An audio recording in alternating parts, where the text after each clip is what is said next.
প্রথম স্বামীর সঙ্গে ডিভোর্সের প্রায় ৫ বছর পর ফের বিয়ের পিঁড়িতে বসলেন আলোচিত মডেল ও অভিনয় শিল্পী শবনম ফারিয়া।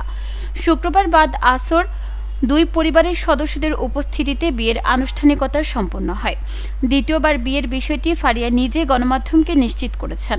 দ্বিতীয় বরের পরিচয়টি সামনে এনেছেন এই অভিনেত্রী। তিনি বলেন, তার দ্বিতীয় স্বামীর নাম তানজিম তৈয়ব। তিনি রাজশাহীর ছেলে।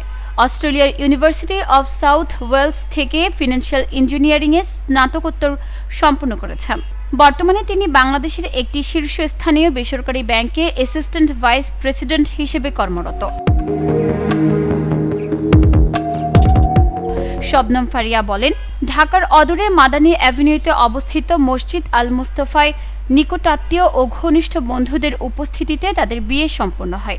তবে বিয়ের সিদ্ধান্তটি হঠাৎ হয়। তার একমাত্র ননদ অনুষ্ঠানে উপস্থিত থাকতে পারেননি, কারণ তিনি দেশের বাইরে আছেন। তিনি বলেন, বিয়ে নিয়ে আমার অনুভূতি বরাবরই জটিল, আতঙ্কের চেয়ে কম কিছু নয়। বিবাহ বিষয়ক বিভিন্ন জটিল ও ব্যক্তিগত অভিজ্ঞতার মধ্য দিয়ে যাওয়ার পর মনে করেছিলাম এই অধ্যায় হয়তো আমার জীবনে আর আসবে না।